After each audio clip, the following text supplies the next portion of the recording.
Hello दोस्तों, आप सभी का स्वागत है स्टडी जनरल में।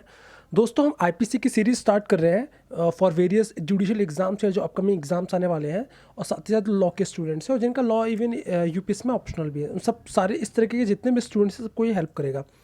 दोस्तों, अभी तक हम सेक्शन 2 कवर कर चुके हैं। अब आज हम बात करेंगे सेक्शन 3 ऑफ आईपीसी। सेक्शन 3 जो दोस्तों है, एक चीज़ याद रखना, सेक्शन 2 इंट्रा टेरिटोरियल की बात करा था, और सेक्शन 3 और 4 दो सेक्शन जो है आईपीसी के, जो 4 हम बाद में कवर करेंगे।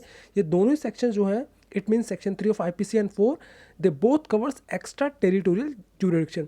एक्स्ट्रा टेरिटोरियल जुरिडिक्शन का मतलब होता है कि जहाँ पर अगर अपराध भारत के बाहर भी अगर हुआ है तो उस ऑफेंस को भारत क्या कर सकता है, यानी इंडिया ट्राई कर सकता है, ये मान के कि वो हमारी टेरिटरी में हुआ है। तो सेक्शन 4 को हम बाद में पढ़ेंगे, सबसे पहले हम सेक्शन 3 को पढ़ते हैं। आप देख रहे होंगे स्क्रीन पे कि दोस्तों सेक्शन 3 क्या कहता है। सबसे पहले हम सेक्शन 3 की रीडिंग करते हैं। सेक्शन 3 कहता है कि punishment of offences committed beyond but which by law may be tried with in India. ध्यान से समझना, ये कहता है कि ऐसे ऑफेंसेस जो हुए तो भारत के बाहर हैं, बट ऐसे ऑफेंस को बाय लॉ, वर्ड यूज हुआ है बाय लॉ, यानी कानून के द्वारा कहाँ पे ट्राई करा सकता है, इंडिया में करा जा सकता है। तो पहले हम इसकी प्लेन रीडिंग करके उसको एनालाइज करते हैं, देन मैं आपको कुछ एग्जांपल्स के समझाऊंगा। ये कहता है एनी पर्सन लिएबल, रिमेंबर यहाँ पे वर्ड यूज हुआ है person. Person means it could be a citizen of India और एनी पर्सन, यानी कि इट इज फॉरेनर। तो कोई भी व्यक्ति लिएबल होगा by any Indian law to be tried for an offence committed beyond shall. Shall का मतलब होता है ये मैंडेटरी है, यहाँ पे डिस्क्रिशनरी नहीं है, ठीक है।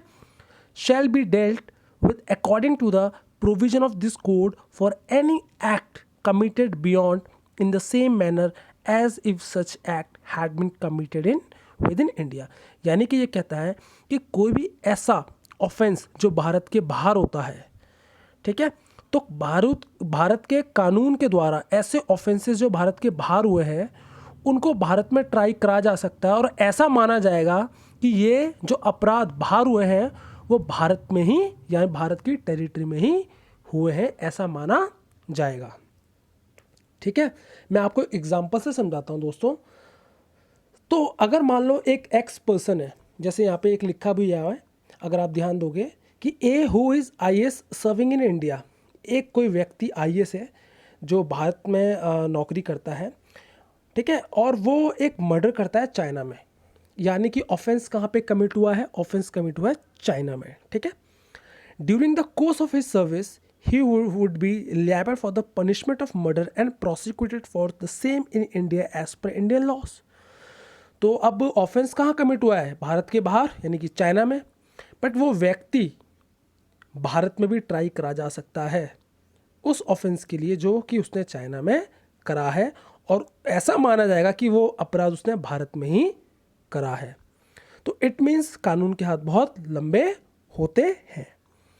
तो ये लाने का मकसद क्या था, ये लाने का मकसद सिर्फ ये सेक्शंस का यही था कि अगर कोई भी व्यक्ति कोई भी ऑफेंस भारत के बाहर करता है, और हो सकता है कि वो ऑफेंस जिस व्यक्ति ने भारत के बाहर करा है वो वहाँ पे ऑफेंस ना हो। जैसे एडल्ट्री है, एडल्ट्री इंग्लैंड में क्या है, भारत मतलब अगर कोई भारतीय व्यक्ति है जो जिसने भारत के कानून के हिसाब से शादी करी है, जो इंडिया का सिटीज़न है, और मान लो वो इंग्लैंड गया, तो इंग्लैंड में वो एडल्ट्री करता है, तो ऑब्वियसली बात है इंग्लैंड में एडल्ट्री पनिशेबल नहीं है, तो वहाँ के कानून के अकॉर्डिंग तो पनिशेबल नहीं है, बट ऑब्वियसली वो इंडियन सिटीज़न है, ठीक है, उसने ऑफेंस कमिट कहा करा है एडल्ट्री का, इंग्लैंड में करा है, बट भारत के कानून में एडल्ट्री पनिशमेंट है। ऑल्दो अब इसके ऊपर बहुत सारे जजमेंट भी आ रखे हैं।